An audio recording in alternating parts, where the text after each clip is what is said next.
My name is Earnest, and I'm 54 years old. 2 weeks ago, I stood outside St. Patrick Cathedral on what should have been the happiest day of my life, watching strangers walk into my daughter's wedding while I held the receipt for $75,000 I'd paid for half of everything they were about to witness. The irony wasn't lost on me, that the same hands that had written that check were now trembling as I watched the woman I'd raised, loved, and sacrificed everything for celebrate the biggest day of her life without me. You see, sometimes the people we love most are the ones who hurt us deepest, and sometimes love isn't enough to bridge the gap that pride and shame can create between a father and daughter. Before I tell you what happened that day, let me know in the comments where you're watching from. Hit that like button if you've ever felt like love wasn't enough, and subscribe because sometimes the hardest lessons come from the people we love most. To understand how I ended up standing outside that church, you need to know about the life we used to have before everything fell apart. For 26 years, my wife, Margaret, and I built something beautiful together in our small suburban home in Ohio. I worked as a civil engineer, designing bridges and highways, while Margaret taught elementary school. We weren't wealthy by any stretch, but we were rich in the ways that mattered most. Our daughter Sarah was the center of our universe from the moment she drew her first breath. Sarah grew up to be everything we'd hoped for, and more. She was brilliant, graduating valedictorian from high school before earning a full scholarship to Columbia Law School. Margaret and I would sit in our living room on Sunday evenings, watching Sarah video call us from her dorm room, and we'd marvel at how articulate and confident she'd become. She was going to be a lawyer, she told us, and she was going to change the world. Margaret would squeeze my hand during those calls, tears of pride glistening in her eyes as she whispered, "We did good, Ernest. We raised an amazing daughter." But life has a way of testing even the strongest families. 2 years ago, Margaret started feeling tired all the time. At first, we thought it was just stress from work, maybe the beginning of menopause. But when the fatigue didn't go away, and she started losing weight without trying, we knew something was wrong. The diagnosis came on a rainy Tuesday in October, stage 4 pancreatic cancer. The doctors gave her 6 months. She lasted 4. During those terrible months, I watched my vibrant, laughing wife slowly fade away, despite every treatment, every experimental drug, every prayer I could offer. I took a leave of absence from work to care for her sleeping in the chair beside her hospital bed, holding her hand through chemotherapy sessions that left her weak and nauseated. Sarah flew home every weekend she could, but law school was demanding, and she was in her final year.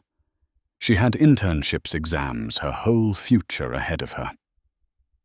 Margaret passed away on a cold February morning, with both Sarah and me holding her hands. In her final moments, she looked at me with those green eyes that had captivated me for 28 years and whispered, "Take care of our girl, Ernest. She's going to need you more than she knows." Then she turned to Sarah and said, "Never forget where you came from, sweetheart. Your roots make you strong." After the funeral, something changed in Sarah. The grief hit her differently than it hit me. Where I found solace in memories and tried to honor Margaret's legacy by living the values she'd taught us, Sarah seemed to retreat into herself. She blamed everyone and everything for her mother's death, including me. She said I should have caught the symptoms earlier, should have insisted on more tests, should have found better doctors. The rational part of me knew she was processing her grief, but her words cut deep because part of me believed them too. When Sarah graduated from law school 3 months after Margaret's funeral, I was the only family member there to watch her walk across that stage. She barely acknowledged me during the ceremony, And at the small dinner afterward, she spent most of the time on her phone, networking with classmates and potential employers. She'd landed a position at a prestigious firm in Manhattan, and I could see she was already planning a life that didn't include regular visits home to Ohio. 6 months before what would become the most painful day of my life, Sarah called me on a Tuesday evening. It wasn't one of our regular Sunday calls, so I immediately worried something was wrong.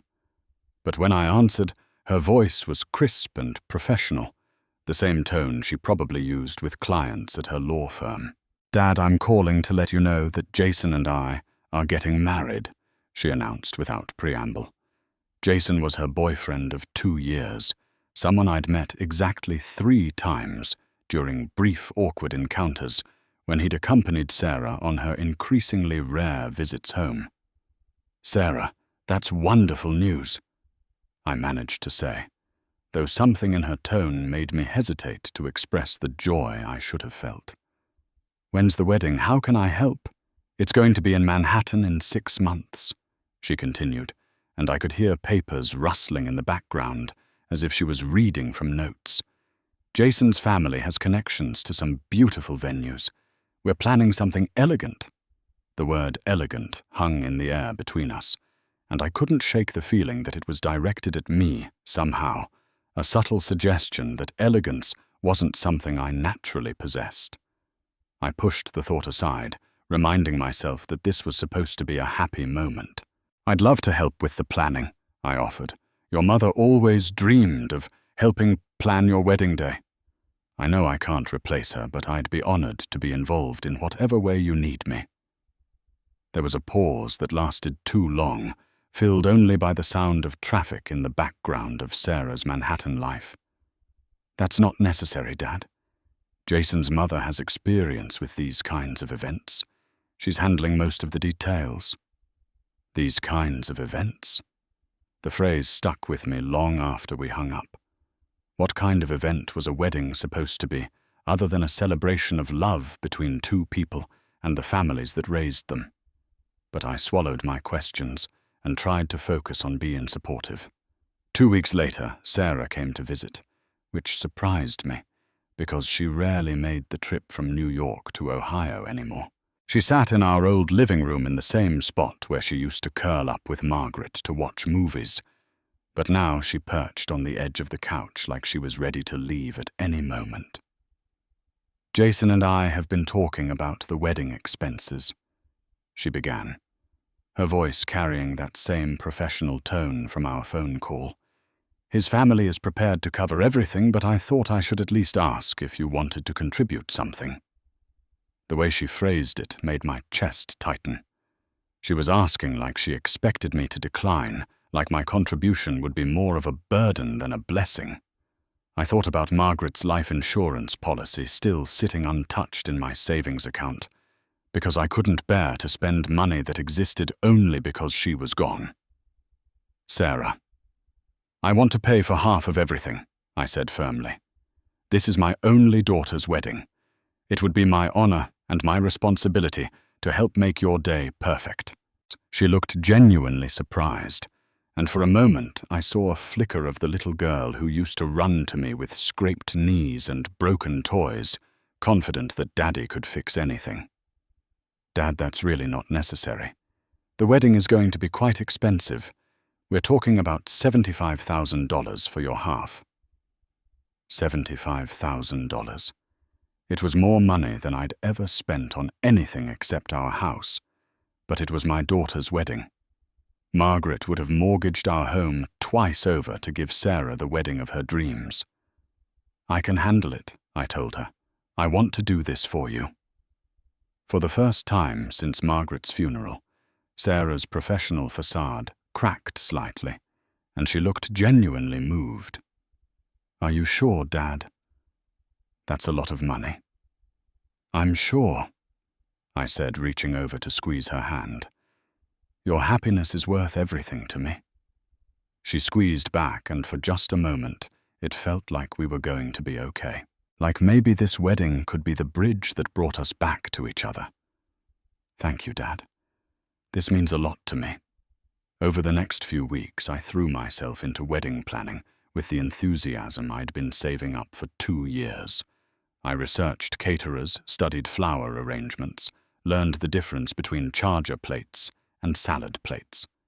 When Sarah sent me vendor options to choose from, I spent hours reading reviews and comparing prices, wanting to make sure every dollar was spent wisely. But gradually I began to notice that my input was being received more as suggestions than decisions. When I expressed preferences for the menu, Sarah would thank me politely, and then mention that Jason's family had different tastes. When I suggested a band that played the kind of music Margaret and I had loved, Sarah explained that they were going for a more sophisticated sound. The word sophisticated joined elegant in my growing collection of terms that seemed to exclude me from my daughter's new world. But I told myself that every parent has to adjust to their child's evolving tastes. Sarah was building a life in Manhattan with people who had different experiences than ours. That didn't make our experiences less valuable, just different. What bothered me more than the planning decisions was how businesslike our interactions had become. Sarah would send me invoices and payment schedules via email, copying Jason on every message. When I tried to call her to discuss details, she would text back asking if we could handle it via email instead, because she was busy at work.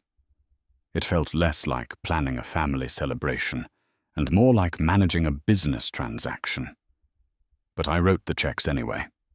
$75,000 divided into installments over 6 months. Venue deposit, catering deposit, floral arrangements, photography, music, decorations. Each payment felt like an investment in rebuilding our relationship. Like maybe if I showed Sarah how much I supported her new life, she would remember how much she used to love her old one. 3 months before the wedding, the first real warning sign came when I called Sarah to ask about getting fitted for my tuxedo. I'd assumed we would go shopping together, maybe make a day of it like we used to do when she needed prom dresses or graduation outfits. Those had been some of our best times together, just the two of us, wandering through stores, laughing at overpriced items, and ending up at our favorite restaurant afterward. "Dad, you don't need to worry about that," Sarah said when I brought up the tuxedo shopping. "Jason is handling all the men's attire. His groomsmen are all getting fitted at the same place in Manhattan." "But I'm not a groomsman," I replied, confused. "I'm the father of the bride. Don't I need to coordinate with Jason and his father?" Another one of those too long pauses. "Jason's father is deceased," she said quietly. "And honestly, the wedding party is pretty much set. You just need to wear a nice dark suit. You have several of those." The dismissal in her voice was subtle but unmistakable. While Jason's groomsmen were getting custom tuxedos in Manhattan, the father of the bride was being told to wear something from his existing wardrobe. I tried to push down the hurt, reminding myself that not every family tradition needed to be followed exactly. "What about the rehearsal dinner?" I asked. "When is that happening, and what can I do to help?" "The rehearsal is just going to be for the wedding party," Sarah said. "Very small, very casual. Jason's mother is hosting it at their country club. You don't need to worry about it." I sat in my kitchen after that call, staring at the empty chair where Margaret used to sit while we planned our days together. She would have been horrified by this conversation, I knew. Margaret believed that weddings were about bringing families together, not excluding them. But Margaret wasn't here to guide Sarah through this process, and I was clearly a poor substitute. 2 weeks later, I made the mistake of asking Sarah about the guest list. I wanted to make sure my brother Tom and his family were invited along with a few family friends who had watched Sarah grow up. These were people who had sent graduation cards, birthday presents, and flowers when Margaret died. They were Sarah's extended family, even if they didn't live in Manhattan. Dad, we're keeping the guest list very tight, Sarah explained with the patience of someone talking to a child. The venue can only accommodate 150 people, and between Jason's family, his colleagues and my colleagues, there really isn't room for additional guests. Additional guests, I repeated. Sarah, these are people who love you. Uncle Tom walked you down the aisle at the father-daughter dance when you were 8 years old, and I was working late. Mrs. Henderson from next door brought you soup every day when you had mono in high school. I understand they're important to you, Dad, Sarah said. But this wedding is about Jason's and my future, not our past. We need to focus on the people who are going to be part of our lives going forward. The people who are going to be part of our lives going forward. The phrase hit me like a physical blow. Was I not going to be part of her life going forward? Had I somehow been categorized with childhood neighbors and distant relatives relegated to the past? She was trying to move beyond. I spent that night looking through photo albums, trying to understand when I had become someone from Sarah's past instead of someone in her future. There were pictures of birthday parties where Mrs. Henderson had helped bake cakes, family vacations with Uncle Tom's kids, Christmas mornings where our small extended family had gathered in our living room to exchange modest gifts and share Margaret's famous cinnamon rolls.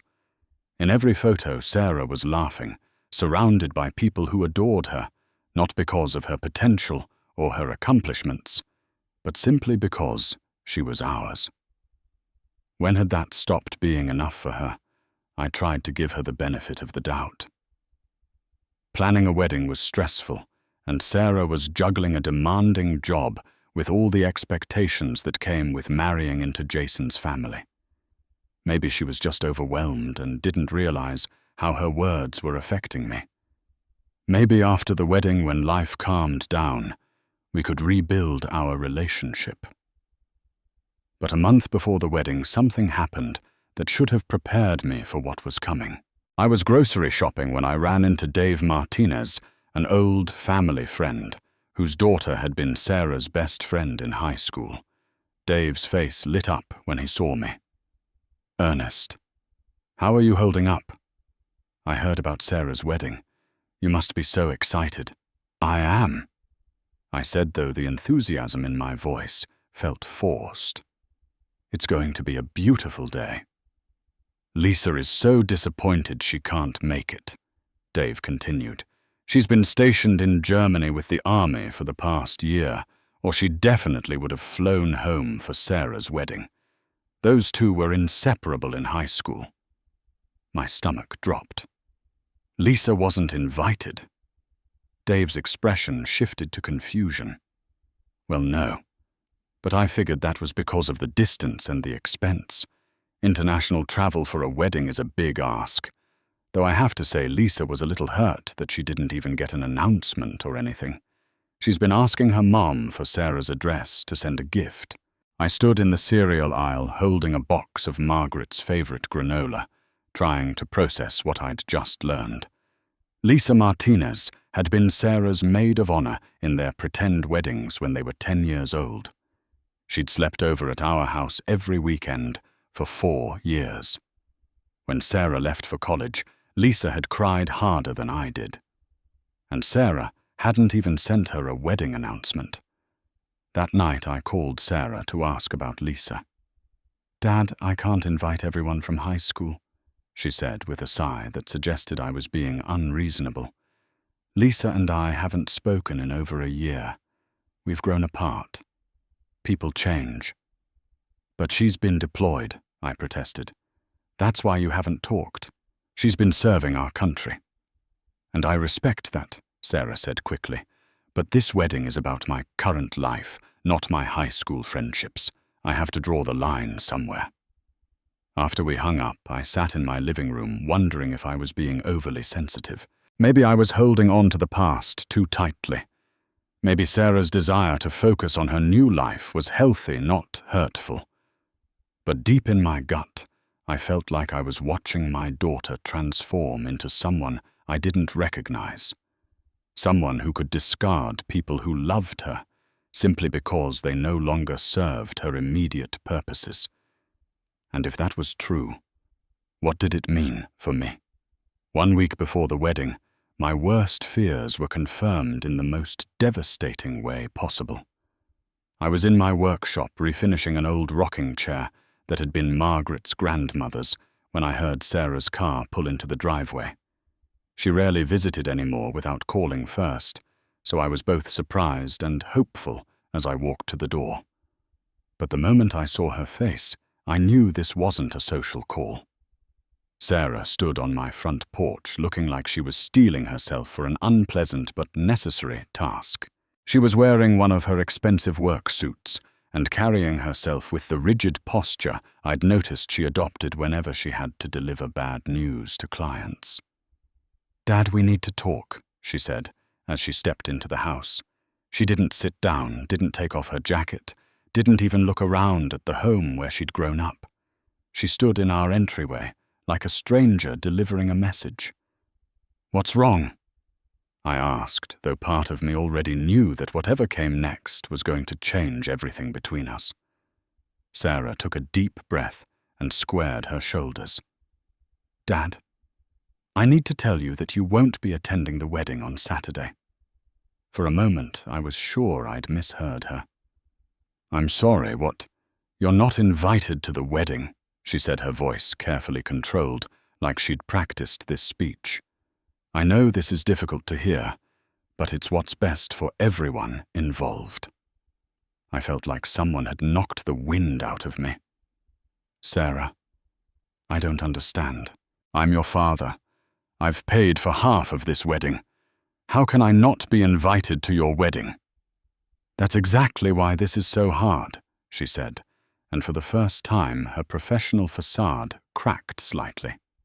"You've been incredibly generous with your financial support, and Jason and I are grateful for that. But Dad, you have to understand that this wedding isn't just about us. It's about our future, our careers, our place in society." "What does that have to do with me?" Sarah walked to the window, looking out at the small backyard where Margaret had grown tomatoes every summer. "Jason's family moves in very specific social circles. There are going to be judges, senators, business leaders at this wedding, people who can influence our careers for decades to come. And," she turned back to me, and I saw something in her eyes that I'd never seen before. It wasn't just embarrassment. It was shame. She was ashamed of me. "Dad, you're a civil engineer from Ohio. You work with your hands. You drive a 10-year-old pickup truck. Your idea of fine dining is the Olive Garden." Each word felt like a slap. "Those things were good enough when you needed money for law school." "This isn't about good or bad," Sarah said quickly. "It's about fit. Jason's mother has spent months planning this event, thinking about seating charts, conversation dynamics, the impression we're going to make on people who matter to our future. Having you there would be what? Awkward," she finished quietly. "It would be awkward for everyone."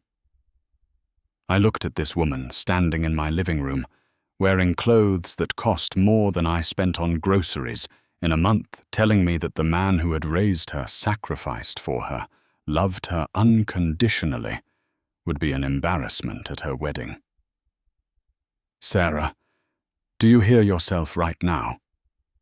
"I know how this sounds," she said, her voice rising defensively, "but I've worked too hard to get where I am, to let sentiment ruin everything. I've earned my place in this world, and I'm not going to apologize for wanting to protect it. By protecting it from your own father. You don't understand the pressure I'm under," she snapped. "You don't understand what it's like to be the only person in these circles who didn't grow up with money, who didn't go to prep school, who doesn't have family connections. I have to work twice as hard to prove I belong, and I can't afford to give anyone reasons to doubt me." I thought about all the nights I'd worked overtime to pay for her college applications, All the weekends Margaret and I had spent driving to debate tournaments and mock trial competitions. All the sacrifices we'd made so Sarah could have opportunities we'd never had. And this is how you prove you belong, by erasing where you came from. I'm not erasing anything, Sarah said, but she wouldn't meet my eyes.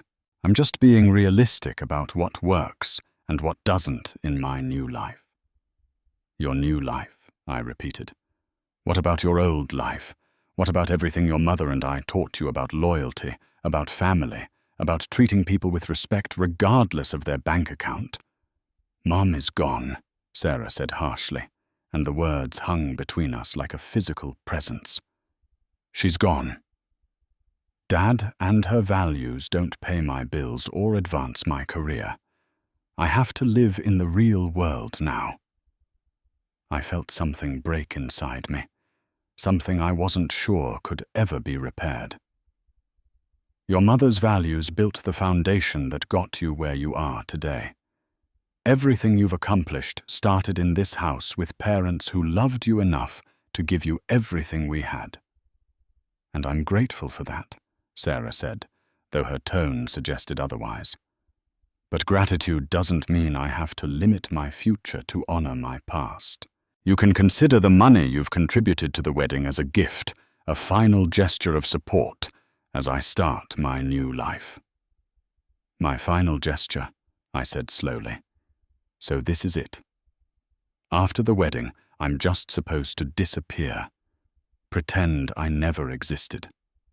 That's not what I'm saying, Sarah protested, but she still wouldn't look at me directly. We can still have a relationship. It just needs to be different than what it was before. Different how? More appropriate, she said carefully. Maybe we can have lunch every few months when I'm in town. You can send birthday cards and Christmas gifts. But Dad, I need you to understand that my life now requires a certain level of sophistication that you're just not comfortable with. I stood there looking at my daughter, this stranger wearing Sarah's face, and realized that Margaret had been wrong about one thing. She'd told me to take care of our girl, but our girl was gone. The woman standing in my living room was someone else entirely, someone who valued appearances over authenticity and status over substance. Get out, I said quietly. Dad, I know you're upset, but... Get out of my house, I repeated louder this time. If I'm too unsophisticated for your wedding, then I'm too unsophisticated for your explanations. Go back to your new life with your new values and your new priorities. Sarah's composure finally cracked completely, and tears started running down her cheeks. Dad, please don't make this harder than it has to be. I love you, but I love Jason too, and I love the life we're building together. I can't sacrifice that for sentiment. Love, I said, tasting the bitterness of the word. You think love means choosing between people discarding the ones who don't fit your image anymore. Your mother would be horrified by what you've become. Sarah flinched like I'd struck her, but she didn't apologize. Instead, she walked to the door, pausing only to say, The wedding will be beautiful, Dad. It's everything I've always dreamed of. No, I said, as she reached for the door handle. It's everything you've recently decided to dream of. The Sarah I raised used to dream of things like justice, compassion, making the world better for people who didn't have advantages. That Sarah would never have treated her father like a liability to be managed.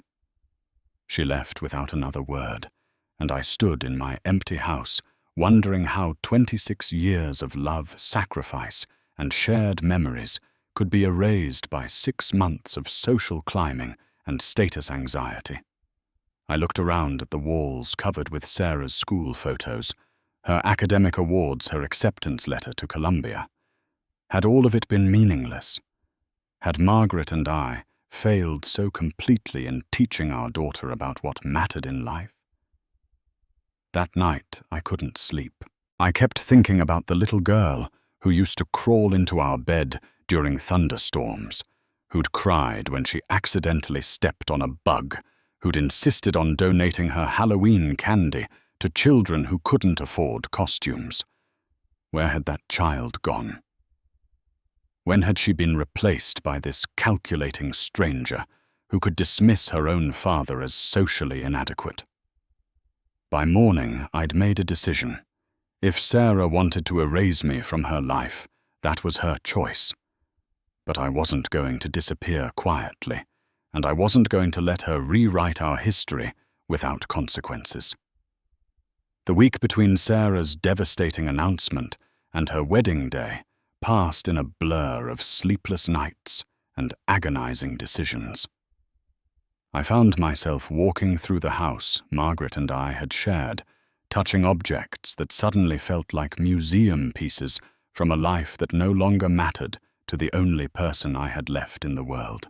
On Wednesday morning, I called my old friend David Rodriguez, who'd been my roommate in college and was now a successful attorney in Cleveland.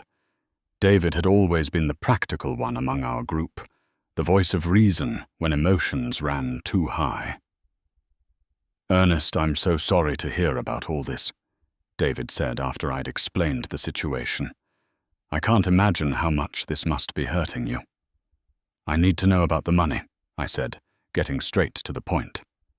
"Legally, do I have any recourse? I paid $75,000 based on the assumption that I would be attending my daughter's wedding.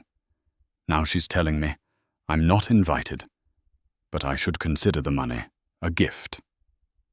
David was quiet for a long moment.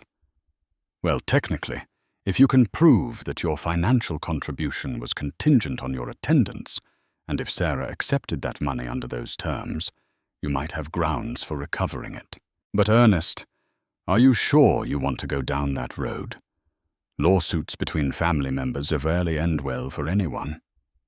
"I'm not talking about a lawsuit," I said.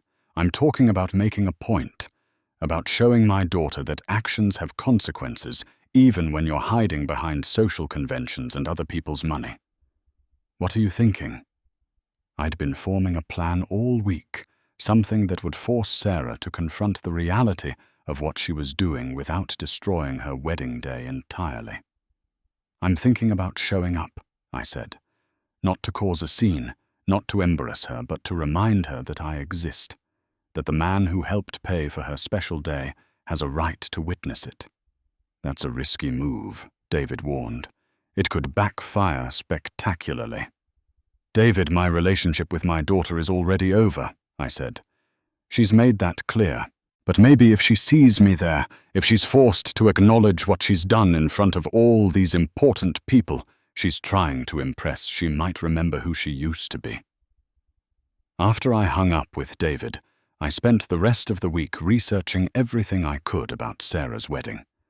I knew the venue, St. Patrick Cathedral in Manhattan, and I knew the reception was being held at an exclusive country club afterward. What I didn't know was whether my presence would shock Sarah back to her senses or drive the final nail into the coffin of our relationship. On Friday night, the evening before the wedding, I did something I hadn't done since Margaret's funeral. I opened the bottle of wine she'd been saving for Sarah's wedding day, the one she'd bought 5 years earlier, because she'd fallen in love with the label. It featured a painting of a father walking his daughter down the aisle, their faces glowing with joy and love. As I sat in my kitchen, drinking Margaret's wine and looking at that label, I felt my wife's presence more strongly than I had since she'd died. I could almost hear her voice, feel her hand on my shoulder, as she whispered the words she'd said so many times during Sarah's rebellious teenage years. "She's testing us, Ernest. She needs to know that our love is strong enough to survive her worst behavior." But this wasn't teenage rebellion. This was a grown woman making calculated decisions about who deserved a place in her life and who didn't. Still, I couldn't shake the feeling that Margaret would want me to try one more time to find some way to reach the daughter we'd raised with so much love and hope. I spent most of Friday night writing Sarah a letter, something I could give her if the opportunity arose. I wrote about her childhood, about the values Margaret and I had tried to instill in her, about the dreams we'd shared for her future.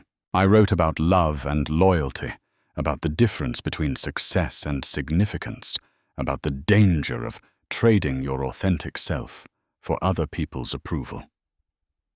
Most importantly, I wrote about forgiveness. Even after everything that had happened, I wanted Sarah to know that I would always love her, that there was always a way back to our family if she wanted to find it. But I also wanted her to understand that love without respect was just enabling, and that I couldn't continue to be part of her life if being part of her life meant pretending I was less than I was. By Saturday morning, I'd made my peace with whatever was going to happen. I put on my best suit, the navy blue one I'd worn to Sarah's law school graduation, and I drove to Manhattan. I wasn't going to sneak into the church or hide in the back. If I was going to do this, I was going to do it with dignity, like the man Margaret had raised me to be. As I parked outside St. Patrick Cathedral, I thought about all the times Margaret and I had imagined this day. We'd pictured walking Sarah down the aisle together, Margaret crying happy tears while I struggled to keep my composure. We'd imagined dancing with her at the reception, watching her laugh with friends and family who'd known her all her life. None of that was going to happen, but I was still her father, and this was still her wedding day, and some things mattered more than social conventions or other people's comfort levels. St. Patrick Cathedral rose before me like a monument to everything sacred and eternal, its Gothic spires reaching toward heaven, while its stone steps welcomed the earthly celebration about to unfold inside. I stood across the street for several minutes, watching as elegantly dressed guests climbed those steps, their laughter and excited chatter carrying across Fifth Avenue on the warm June morning. These were Sarah's people, now I realized as I watched them. The men wore tailored suits that probably cost more than my monthly salary, and the women glided up the cathedral steps in designer dresses and jewelry that caught the morning sunlight like captured stars. They moved with the casual confidence that comes from a lifetime of privilege, the easy grace of people who'd never had to worry about whether they belonged in spaces like this. I checked my watch. 10:15. The ceremony was scheduled to begin at 11, which meant the wedding party was probably already inside. Sarah was likely in the bridal preparation room, and Jason was somewhere nearby, surrounded by his groomsmen and preparing for the biggest day of his life. Taking a deep breath, I crossed Fifth Avenue and climbed the steps of St. Patrick Cathedral. The massive wooden doors were open, and I could hear the soft murmur of voices from inside as guests found their seats and greeted each other. I paused at the threshold, giving myself one last chance to turn around to respect Sarah's wishes and watch her wedding from afar. But then I thought about Margaret's voice that Friday night, about love being strong enough to survive someone's worst behavior, and I stepped inside. The interior of the cathedral was breathtaking, even more beautiful than the photographs I'd seen online. Sunlight streamed through stained glass windows, casting rainbow patterns across the stone floor, while hundreds of white roses and baby's breath created an ethereal pathway toward the altar. Everything was perfect, elegant, sophisticated. Everything Sarah had wanted. I walked slowly down the center aisle, nodding politely to guests who turned to look at me with polite curiosity. I could see the confusion in their faces as they tried to place me. I wasn't young enough to be a groomsman, wasn't formally dressed enough to be part of the wedding party, wasn't accompanied by anyone who could provide context for my presence. About halfway down the aisle, I spotted Jason's mother, Patricia, standing near the front of the church, surrounded by what appeared to be other family members.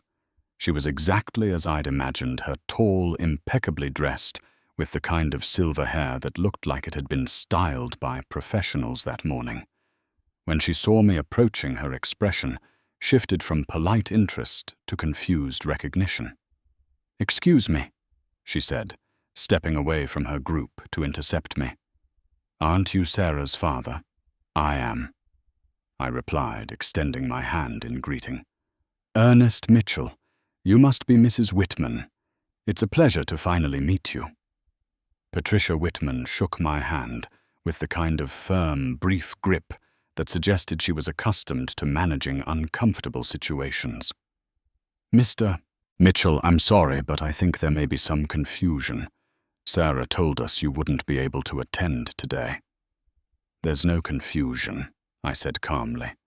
"I'm here to celebrate my daughter's wedding."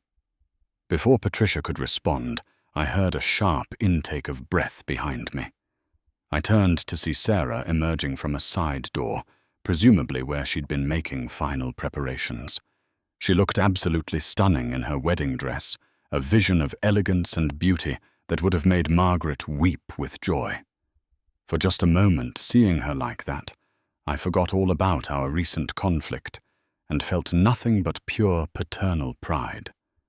But that moment lasted only until I saw the expression on her face. It was a mixture of shock, horror, and something that looked almost like panic. "Dad, what are you doing here?" she hissed, rushing toward me as quickly as her dress would allow. "I'm here to watch my daughter get married," I said simply. "I helped pay for this beautiful day, and I want to witness it." "You can't be here," Sarah said, her voice rising above a whisper for the first time. "We talked about this. We agreed that this wasn't appropriate." "We didn't agree on anything," I corrected. "You made a unilateral decision about my place in your life, and I've made a decision about whether I'm willing to accept that." By now, our conversation was beginning to attract attention from nearby guests. I could see people turning in their seats, whispering to each other, trying to understand what was happening. This was exactly the kind of scene Sarah had been trying to avoid, but it was her choices that had brought us to this moment. Jason appeared from somewhere behind the altar, his face flushed with anger and embarrassment. "Sir, I'm going to have to ask you to leave," he said in a voice that was trying very hard to sound authoritative. "This is a private event." "It's my daughter's wedding," I replied, keeping my voice calm and reasonable. "And I helped pay for this private event. I think that earns me the right to stay." "The money was a gift," Sarah said desperately. "You said yourself that you wanted to contribute to our happiness." "I wanted to contribute to your happiness as your father," I said. "I wanted to be part of your special day, to walk you down the aisle, to dance with you at the reception, to celebrate the beginning of your new life while honoring the family that helped you get here. Instead, you've treated me like an embarrassing relative to be hidden away." I reached into my jacket pocket and pulled out the letter I'd written the night before, along with a small wrapped box. "Sarah, I brought you something that was your mother's. She always wanted you to wear it on your wedding day." Sarah's hands trembled as she took the box, and for a moment I saw tears forming in her eyes. Inside was Margaret's grandmother's pearl bracelet, a simple but beautiful piece that had been worn by 4 generations of women in Margaret's family on their wedding days. "Mum wanted me to have this," Sarah whispered. "She talked about it all the time," I said softly. "She used to say that when you got married, you'd wear her grandmother's bracelet and carry a piece of all the women who loved you down that aisle with you." For just a moment, I thought I'd reached her. I thought the daughter I'd raised was going to break through the wall of social anxiety and status consciousness that had been built around her. Sarah looked at the bracelet, then at me, and I saw the little girl who used to climb into my lap when she was scared. But then Jason stepped between us. "Sarah, "We don't have time for this," he said firmly. "The ceremony is supposed to start in 15 minutes, and we have a cathedral full of guests waiting." "Jason's right," Patricia Whitman added, appearing beside her son. "Mr. Mitchell, I'm sure you understand that this is a very important day for our families. Perhaps we could arrange for you to attend the reception later, after the ceremony." "No," I said, finally letting my anger show. "You don't get to manage me like I'm some kind of problem to be solved. I'm Sarah's father. I raised her. I loved her. I sacrificed for her. And I deserve to watch her get married." "Dad, please," Sarah said. And now she was openly crying, her carefully applied makeup beginning to run. "Please don't ruin this for me." "I'm not trying to ruin anything," I said. "I'm trying to save it. I'm trying to save you from making a mistake you'll regret for the rest of your life." "What mistake?" Jason demanded, his face red with anger and indignation. I looked at this young man, who was about to become my son-in-law. This person who had convinced my daughter that her own father was too embarrassing to acknowledge publicly, and I made a decision that would change everything. The mistake of thinking that love is something you should be ashamed of. I said loud enough for the gathering crowd of guests to hear clearly. The mistake of believing that success means erasing where you came from. The mistake of choosing status over substance and appearances over authenticity. I turned back to Sarah, who was now sobbing openly. "Your mother and I didn't raise you to be ashamed of us. We raised you to be proud of your roots, grateful for your opportunities, and generous with your love. We raised you to understand that true sophistication comes from treating all people with dignity and respect, not from surrounding yourself with people who share your bank account balance." The cathedral had gone completely silent, except for Sarah's crying. 150 of Manhattan's most important people were watching this family drama unfold, exactly the kind of scene Sarah had been trying so desperately to avoid. "You want to know what's really unsophisticated?" I continued, my voice carrying clearly through the cathedral's acoustics. "Uninviting your own father from your wedding because you're afraid of what other people will think. Accepting $75,000 from someone you're too embarrassed to publicly acknowledge. Treating the man who raised you like a shameful secret while you celebrate the most important day of your life." I turned to address the assembled guests, these pillars of society who had apparently convinced my daughter that her father wasn't good enough for their company. "Ladies and gentlemen, my name is Earnest Mitchell. I'm a civil engineer from Ohio, and I'm proud of the work I do building infrastructure that keeps people safe. I drive a 10-year-old pickup truck because it's reliable, and I don't see the need to spend money on status symbols. I think the Olive Garden makes perfectly good breadsticks, and I've never been to a country club in my life." Several guests shifted uncomfortably in their seats, but I wasn't finished. "I'm also the man who worked 60-hour weeks to pay for my daughter's education. I'm the man who sat up all night when she had pneumonia in 3rd grade, who drove 12 hours round trip every month to watch her debate tournaments in college, who held her while she cried when her mother died of cancer 2 years ago. I'm the man who just paid $75,000 for half of this wedding, and I'm here because I love my daughter and I want to celebrate her happiness." I looked back at Sarah, who was staring at me with an expression I couldn't quite read. "The question is, Sarah, are you more embarrassed by having me here, or more embarrassed by the fact that all these important people now know exactly what kind of person you've become?" The silence in St. Patrick Cathedral was deafening. 150 of Manhattan's elite sat frozen in their pews, uncertain whether they were witnessing a father's heartfelt plea or a family's public destruction. Sarah stood before the altar in her beautiful wedding dress, tears streaming down her face, while Jason and his mother flanked her like bodyguards protecting her from an unwanted intrusion. But something had changed in Sarah's expression. The panic and anger were still there, but underneath them I could see something else, shame. Not shame about my presence, but shame about her own behavior. For the first time in months, my daughter was seeing herself through someone else's eyes, and she didn't like what she saw. "Dad," she whispered, so quietly that only those of us near the altar could hear her. "I'm here, sweetheart," I said gently. "I'm here because I love you and because your mother would have wanted someone to represent our family at your wedding, even if you decided that someone shouldn't be me." Sarah looked down at the pearl bracelet, still clutched in her hands, and I could see her remembering Margaret's stories about wearing it on her own wedding day, remembering the plans we'd made for this moment, remembering the daughter she used to be before she got lost in other people's expectations. "Sarah, we need to start the ceremony," Jason said urgently, clearly hoping to move past this embarrassing scene as quickly as possible.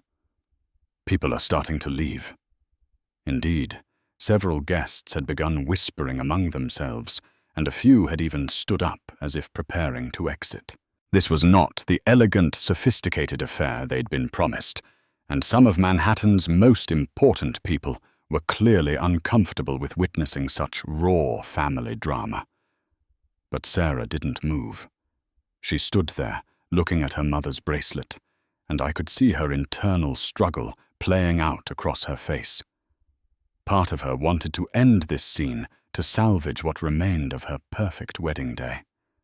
But another part of her, the part that was still my little girl underneath all the designer clothes and social anxiety, was remembering what she'd lost in her pursuit of what she thought she wanted. "I miss her so much," Sarah said suddenly, and her voice broke completely. "I miss Mom so much, and I thought if I could just be successful enough, important enough, if I could just become the kind of person she would be proud of." "She was already proud of you," I said, stepping closer, despite Jason's disapproving glare. "She was proud of your intelligence, your determination, your compassion. She was proud of the way you fought for justice, the way you cared about people who didn't have advantages. She never wanted you to become someone else, Sarah. She wanted you to become the best version of yourself." "But I messed everything up," Sarah sobbed. "I let these people convince me that where I came from wasn't good enough, that you weren't good enough. I let them make me ashamed of the most important relationships in my life." "Sarah, stop!" Jason interjected, his voice sharp with anger and desperation. "You're being emotional. You're letting him manipulate you into ruining our wedding day." Sarah looked at Jason, really looked at him, and I could see her evaluating their relationship with new eyes. "Am I being emotional, or am I finally being honest?" "This is ridiculous," Patricia Whitman said, stepping forward with the kind of commanding presence that probably intimidated most people. "Mr. Mitchell, you've made your point. Now please allow these young people to get married without any more drama." "Mrs. Whitman," I said calmly, "with all due respect, this isn't drama. This is a family trying to find its way back to each other. And if you had any real class, any genuine sophistication, you'd understand that family bonds are more important than social appearances." Patricia's face flushed red, but before she could respond, Sarah spoke up. "She's right, though," Sarah said, her voice growing stronger. "This is my wedding day, and I need to make a decision about what kind of person I want to be, what kind of marriage I want to have, what kind of life I want to build." She turned to Jason, and I could see her drawing on reserves of strength I hadn't seen since before Margaret died. "Jason, do you love me?" "Of course I love you," Jason said impatiently. "That's why we're here. Do you love me enough to accept that my father is part of who I am? Do you love me enough to welcome him into our family, to treat him with the respect he deserves as the man who raised me. Jason's face went through several expressions before settling on exasperation. Sarah, be reasonable. Your father is a nice enough man, but he doesn't fit into our world. He doesn't understand our lifestyle, our friends, our goals. It's nothing personal. It's everything personal, Sarah said firmly. He's my father. Accepting him isn't optional if you want to marry me. You're being ridiculous. Jason snapped, his carefully maintained composure finally cracking.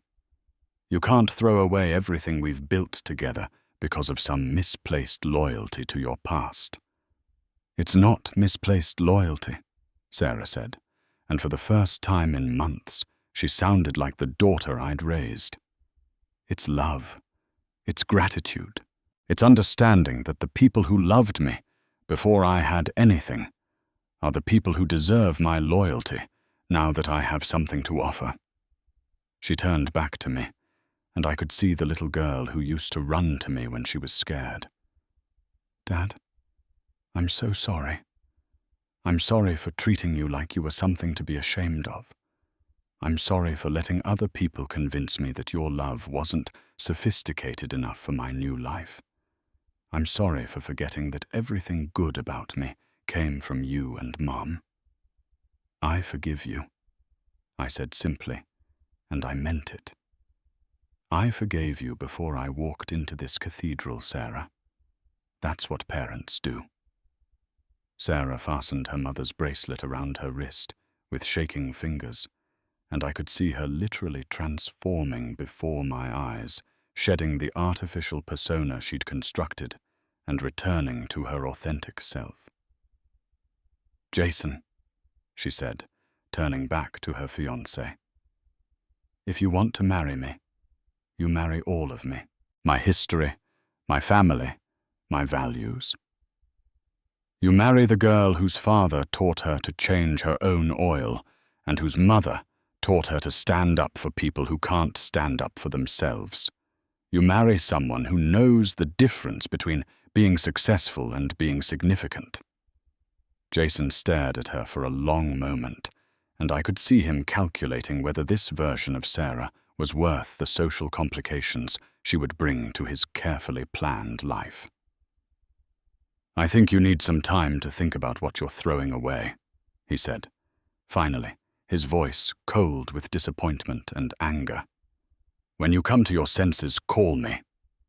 He turned and walked out of St. Patrick Cathedral, leaving Sarah standing at the altar in her wedding dress, surrounded by confused guests and a family that was finally ready to choose love over appearances. The silence stretched for several seconds before Sarah began to laugh. Not hysterical laughter, but the kind of genuine relieved laughter that comes when someone finally stops pretending to be someone they're not. Well, she said, addressing the assembled guests with a composure that would have made Margaret proud. I guess there won't be a wedding today after all, but there will be a family reunion. She walked over to me and threw her arms around my neck, and for the first time in 2 years, my daughter hugged me like she meant it.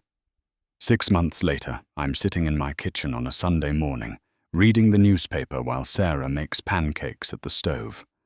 She's wearing jeans and one of my old work shirts, her hair pulled back in a messy ponytail, and she looks more beautiful than she ever did in her designer clothes and professional makeup.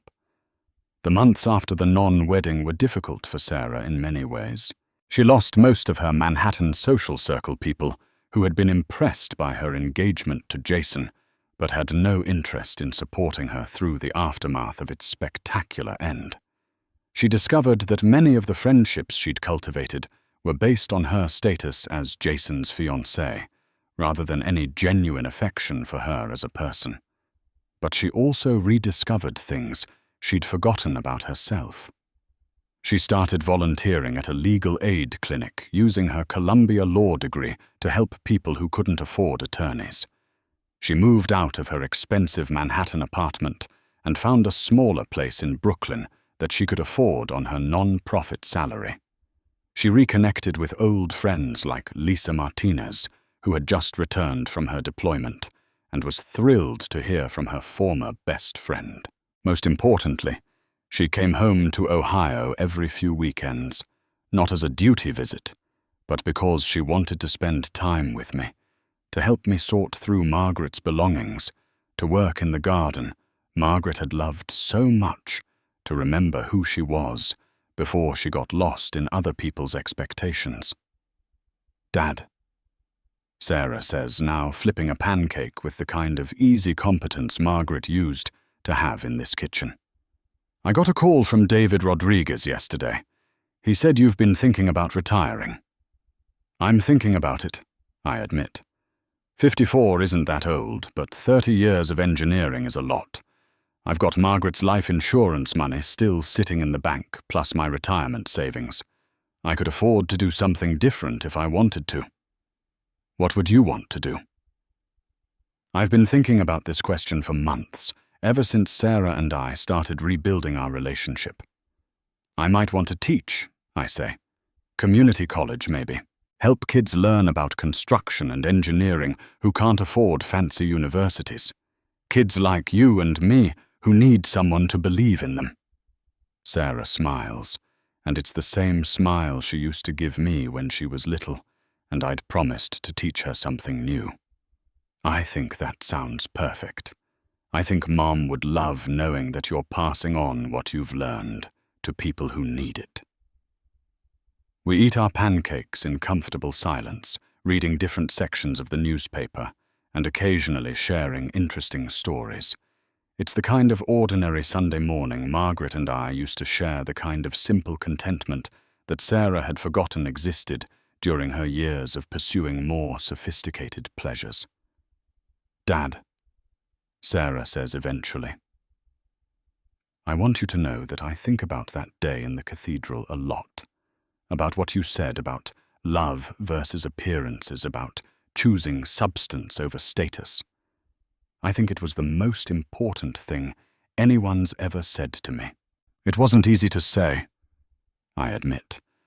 I was terrified that I was going to lose you forever." "You saved me," Sarah says simply. "You saved me from becoming someone I would have hated, someone Mum would have been ashamed of. You reminded me that the people who love you when you have nothing are the people who deserve your loyalty when you have everything." I reach across the table and squeeze her hand, marveling at how much healing can happen when people are willing to choose love over pride, authenticity over appearances, family over status. "There's something else," Sarah says, and I can hear nervous excitement in her voice. "I've been thinking about what I want to do with my life, really do not just what looks impressive on paper." "What's that?" "I want to start a foundation," she says, "something that helps first-generation college students navigate professional environments without losing their identities. I want to help kids like me understand that success doesn't mean erasing where you came from." I feel tears forming in my eyes as I think about Margaret, about how proud she would be of the woman our daughter has become. Not because of her law degree or her professional accomplishments, but because she's learned to use her privileges to help others, rather than to separate herself from them. "I think that's the most beautiful idea I've ever heard," I tell her. "Will you help me?" Sarah asks. "I know you're thinking about retiring, but I could really use someone who understands what it's like to build something from scratch, someone who knows how to work with their hands and their heart." "I'd be honored to help you," I say. As we sit in Margaret's kitchen, planning a future that honors both where we've come from and where we're going, I think about the lessons this year has taught us both. I learned that love sometimes requires standing up to the people you love most, that enabling someone's worst impulses isn't kindness, it's cowardice. Sarah learned that authentic relationships are worth more than impressive connections, that gratitude is more attractive than entitlement, that success without substance is just an expensive form of emptiness. Most importantly, we both learned that family isn't about perfection.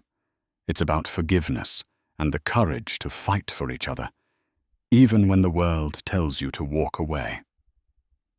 Margaret used to say that the best families are like gardens. They require constant tending. They go through seasons of growth and dormancy, and they're most beautiful when they're allowed to grow according to their own nature rather than being forced into artificial shapes that please other people. Sarah and I are tending our garden now, and it's growing into something Margaret would recognize and love. Let me ask you something as we wrap up this story. Have you ever had to choose between pleasing others and staying true to your values? Have you ever watched someone you love lose themselves in pursuit of other people's approval? Share your thoughts in the comments below, and don't forget to hit that like button if this story resonated with you. Subscribe for more stories about the complicated, beautiful, sometimes painful journey of family relationships, and share this video with someone who might need to remember that authentic love is always worth fighting for. Thank you for listening to my story, and remember, the people who love you when you have nothing are the people who deserve your loyalty when you have everything. Take care of each other out there.